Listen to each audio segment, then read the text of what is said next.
Армағайын, бармысыз, құрметті кітапқұмарлар. Бүгін мен блогымның кезекті түсірілімі. Бұл жерде өткенде распаковкасын жасаған Тұрсынбек Әлиұлының кітаптарына шолу жасаймын. Оның ішінде бірінші бөлімі Улуру Австралияда нең бар еді құлыным деген кітап бөліміне шолу жасағым келіп отыр. Бұл кітапты оқығаныма бәлкім уже үш аптаға жуық уақыт болды. Тіпті бұның мазмұнын, детальдарын ұмытып бара жатқан сыңайлымын. Сондықтан бұл тезірек осы видео түсірейін деген бір ойға келдім. Бүгін балаларды дамыту орталығына жібердім, анам далада. Сондықтан осы сәтті пайдаланып түсіріп жатырмын. Жалпы кітаптың оқиғасы қызық, енді ештеңеге ұқсамайды. Яғни бұл адам саудасына байланысты, human trafficking дейді ғой, сол концептінің айналасына құрастырылған бір роман екен. Қызықты, тартымды, тез оқылады, тілі жеңіл жазылған және қазақ әдебиетіндегі бір тың оқиға желісі деп айтар едім. Себебі бұл жерде өзге материктер қамтылады, теңіз, мұхит, су арналары, сол жерде болған оқиғалар қамтылады. Біз жазық далаға үйренген жандармыз ғой, ылғи жан-жағымыздан теңіз емес, тек қана сарқырап аққан өзендер бар, оның өзі сирек кездеседі. Мына жерде сондай бір тың тақырыпты қолға алған екен жазушы. Оқиға желісі Бек дейтін басты кейіпкердің өзінің досы Австралияда тұратын Смит мырзаның баласының үйлену тойына баруына басталады. Той керемет өтеді ол жерде. Ол жерде өзінің өнерін көрсетіп, қазақи колоритпен өнер көрсетіп, оны өзіне сүйсіндіріп жатады. Сол екі арада бір үзілісте сыртқа шығып кеткен кезде аяқ астынан жөппелдемеде бұл кісіні, басты кейіпкерді біреулер ұрлап әкетеді. Сөйтіп оны құл қылып, айдалада қой баққызып отырғызады. Құлдық онымен таусылмайды, құжаты жоқ, басы байлы, бірдеңе айтса соққыға жығылады. Сондай күн кешіп жатқанда бұны тіпті басқа бір теңіз қарақшыларына құлдыққа сатып жібереді. Ол жерде теңіз қарақшыларының басты кәсібі ол кезінде суға батқан кемелерді іздеп тауып, солардың суға батқан қазыналарды табуға тырысады екен. Сол үшін де осындай басы байлы құлдарды жұмсайды екен. Себебі теңіздің астында қысым өте жоғары. Біз білеміз, теңіз емес, енді ол мұхит қой. Мұхиттың астында қысым өте жоғары, өте терең. Оны екінің бірі шыдай алмайды. Яғни өлімі десек, өліміне өкінбейтіндей, оның ақшасын төлемейтіндей сондай бір жалдамалы жұмыскер емес. Осындай құлдарды алып, олар құлдар дейді, бірінен кейін бірі өліп жатыр дейді. Себебі мұхиттың астындағы қысымға шыдамай, біреулер жүзу білмейді, біреулер жүзу біледі деген сияқты. Тіпті кемедегі хал ахуалдың өзі өте ауыр болатын. Тойып тамақ ішпегеннен кейін, құл болғаннан кейін осындай жаман күйді кешіріп жатады бастарынан. Не керек, әйтеуір сөйтіп жүріп, бұл бірақ тірі екен, тірі қалады. Одан кейін оңтүстік Америкадан бірақ шығады. Сол жерде бір жаңағыдай алтынды тазартатын. Себебі бұлар теңіздің астынан тапқан алтындар, ол саф алтын емес қой. Оны саф қылу үшін, қоспасынан ажырату үшін бір түрме сияқты, түрме ғой енді, түрме, лагерь бар екен. Сол лагерде жаңағы балқытып қорытып отырады. Сол балқытып қорытып отырады, соны тазалайды, саф алтын қылады. Оның бәрін істейтін құлдар. Ол құлға қарайтын жаңағы айдауылдар болады. Оларды егер көтеріліп өздеріне жақ ашса, мысалы бригадирлерге бұларды ұрады, қинайды деген сияқты. Енді суреттегенде әрине кілең еркектер ғой. Бұл жерде тағы да мысалы басқа тұстарында айтады. Мысалы кейбір әлсіз еркектерді қатын қылып алуы мүмкін дейді. Сол жердегі былықшылықтардың барлығын жақсы әспеттеп суреттейді. Неге? Егер сен өзіңе өзің тұра алмасаң, өзіңе өзің күшті екеніңді көрсетпесең, сені басынады, қатын қылып алады, үстіне тіпті әйелдің киімін кигізіп қоюы мүмкін деген сияқты сорлап жүргенің дейді. Яғни жағдай өте қиын, ауыр жағдай, бірақ соның өзін бір суреттеген кезде бүйтіп юмормен, сатирамен береді кішкене жазушы. Сондықтан жеңіл оқылады. Былай қарасаңыз енді аянышты оқиға ғой, бірақ бір жағынан маған андай сезім берді де, Баран Мюнхгаузеннің басынан кешкен оқиғалар бір жағынан өтірік әңгіме жазып отырған сияқты да, ал бірақ бұл human trafficking оқиғасы, біреудің құл болуы, тіпті өзіміздің Қазақстанда да болып жатыр ғой, иә, бәленбай жыл туыстар таба алмай жүрген, ұрып соғып, айдалаға жайлап апарып мал баққызып қойған деген сияқты, 20-15 жылдың айналасында. Сол сияқты оқиға, адам ұрлау оқиғасы, адам саудасы, бала саудасы, сол әлемде болып жатқан бір үлкен қара нарық қой. Соны берген, бір оқиғасын алып өрбітіп берген, бірақ андай юмормен, кішкене сатирамен, жеңіл тілмен жазғаннан кейін бір адам жүрекке ауыр қалмайды екен, бір жағынан өтірік әңгіме айтып отырған сияқты сезімде боласың. Бірақ мен осы жақында сондай бір оқиға естідім, негізі мына Лаос жақта. Мен өзі Жаңаарқа ауданының тумасымын, Қарағанды облысы. Сол жерде бір жігітті, ағылшынша жақсы білетін, Дубайда жұмыс істеген, жұмысқа алдап шақырып, бір аралға апарып тастап, оған выкуп сұраған екен, оның басына ақша сұраған екен. Соны Жаңаарқаның азаматтары жұрты жиылып, анасы бар екен жалғызбасты, барлық ақша жиып, бір 5 миллионнан артық теңгеден артық соманы жинап, баланы сатып алған екен, кері сатып. Қазір бала ол жігіт қой, енді аман есен өзінің жұбайымен сол Жаңаарқа ауданында тұрып жатыр екен. Сондай бір оқиға болған. Бұл өмірімізде көрініс алып жатқан дүниелердің барлығы. Не керек, әйтеуір сол кітабымызға қайта оралайық. Сөйтіп алтын қорытатын, алтын балқытатын лагерде, заңсыз лагерде бұл теперіш көріп жатыр, жаңағы біздің Бек мырзамыз, құл болып. Одан кейін бір күн ол қашуға бел байлайды, қашып бел байлайды, жердің түбі деген оңтүстік Американың бір мемлекеті. Енді мен білмеймін, ол жер Чили ма, өйткені нақты айта алмаймын, қазір айтып отырмын, ұмытып отырмын дейді. Мен детально да мән берген жоқпын, себебі оқиға желісі мен үшін аса маңызды болды. Яғни Бектің Қазақстанға оралу жолы деген мәселе ғой. Сол оңтүстік Америкада ол бір қызбен көңіл қосады, Ауа деген үндіс қызы.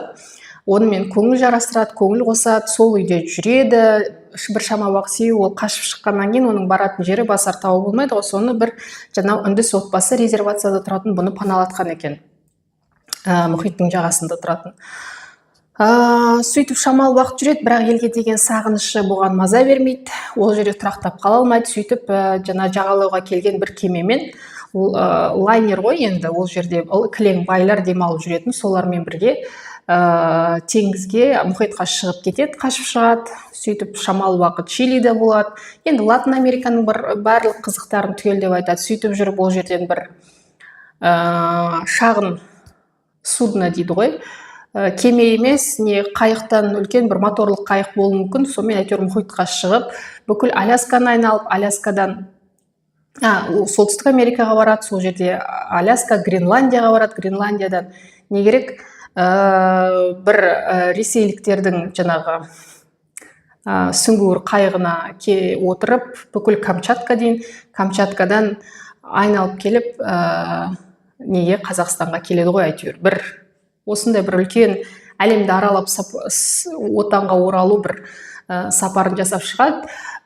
Жазушының бір жағынан географиялық білімін не сүйсінуге болады, тәнті болуға болады. Егер мектепте географияны бізге осы кітап арқылы оқытатын болса, менің ең сүйікті пәндердің бірі болатын. Себебі біз географияны өзіміз теңізге шығып көрмегеннен кейін, саяхаттамағаннан кейін біз көз алдымызға елестету, абстрактылы идеяларды бізге қиындау соғатын. Бұл жерде мысалы Гольфстрим ағысын айтады, оңтүстік Америкадан, солтүстік Америкадан Европаға қарай кетіп бара жатыр ғой енді бұл кісі. Сонда Гольфстрим ағысы өзінің жылдамдығымен кемелерді тезірек апарады деген. Соның бір механизмін әдемілеп түсіндіріп береді. Мен әйтеуір есімде географиядан оқығанда жылы ағыс Гольфстрим. Ол қайтып қандай бағытта ағады, не үшін ол жылы ағыстың қандай әсері бар, сөйтсе ол кемелерді тезірек жылжытып ағызатын, оның кемелердің жылдамдығына қосатын ағыс екенін мен осы кітаптан түсініп ұқтым десе болады. Енді әрбір жердің географиясын суреттеуі, мысалы белгілі бір Гиннестік рекордтар кітабына енген бір белгілі бір мәліметтерді, Амазонканың мысалы ағысын өте керемет, оның табиғатын, балықтың түрлерін, оның барлығын әдемілеп, әспеттеп сурет береді. Тіпті сіз соны бармасаңыз да, соны оқыған сайын бір көріп білгендей сезімді бастан кешіресіз. Бірақ өкінішке орай мен бұл автордың кішкене сексист дейміз ба, яғни патриархалдық көзқарасын сезіндім десем болады бұл шығармалардың. Бәлкім оны соны сезіндім десе болады, себебі бұл жерде кішкене емес, әжептәуір басымдық танытады бір патриархалдық кертартпа сезім, еркек бас деген. Әрине еркек бас, оны біз түсінеміз, бірақ оның жаңағы негативті жақтарын бір легитимизация, осымыз дұрыс деген бір көзқарасты әспеттеп, әсірелеп суреттейтін сияқты. Бұл маған өте қатты ұнамайды, ұнаған да жоқ. Себебі мысалы жаңағы шамасы Гренландия ғой деймін, бұл жерде. Гренландияға барғанда бір адаммен, сол жерде эскимостар ғой, енді сол бір жергілікті өкілмен танысып дос болады. Ол айтады 40 жасында үйленбеген. И оған мындай диалогтар барысында үнемі осындай бір сөйлемдер кетіп отырады. Ол маған өте ұнаған жоқ. Мен қыз бала болғаннан кейін, бәлкім қазақ қызы болғаннан кішкене жүрегімді жаралады десе де болады. Мысалы айтады да, мынау эскимостар жалпы моңғол типтес халыққа сақал шықпайтыны бар.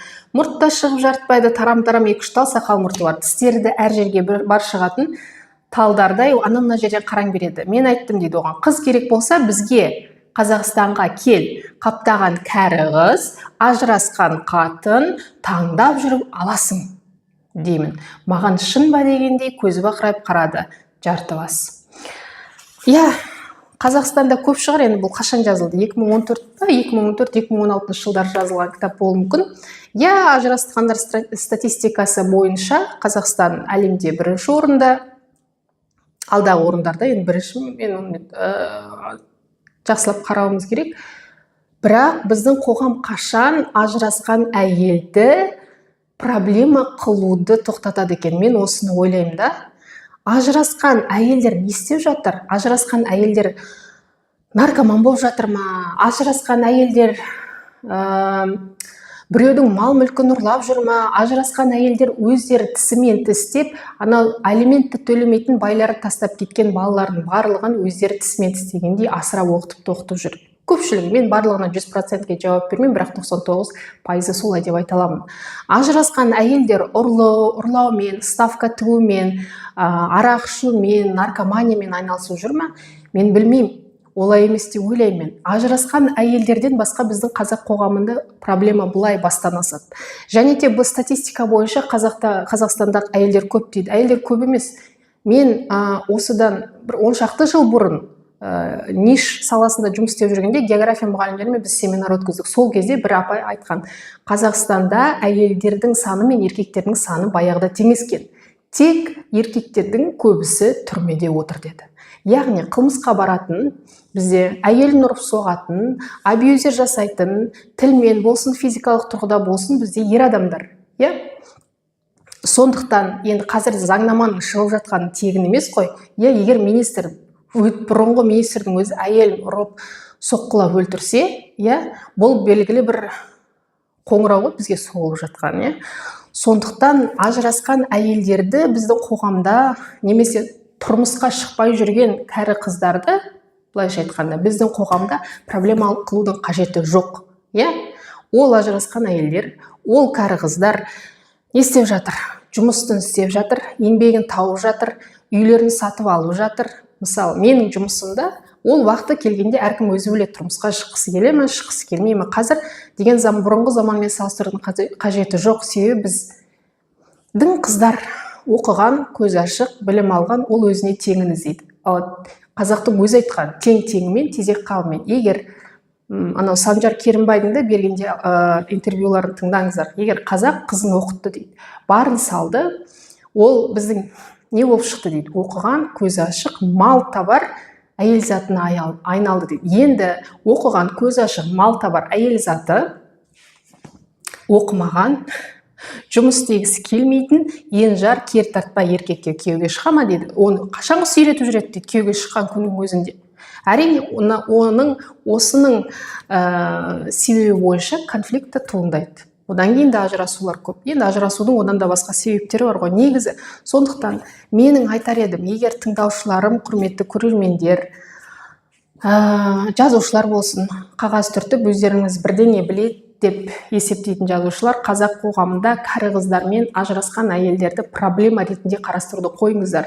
Себебі олардың ешқайсысы маскүнем емес, олардың ешқайсысы балаларын тастап кеткен емес, олардың ешқайсысы бір ұрлық қарлықпен айналысып жүрген жоқ. Жұмысын істеп, әке-шешесіне көмектесіп, бауырларын алға тартып жүрген әйел зат. Сондықтан ондай кәрі қыздар болсын, ажырасқан әйелдер болсын, барлығына бүкіл әйелге құрметпен қарауды өтінемін. Тіпті әдеби шығармалардың өзінде, әдеби көркем шығармалардың өзінде. Сондықтан менің видеомның месседжі осындай болсын.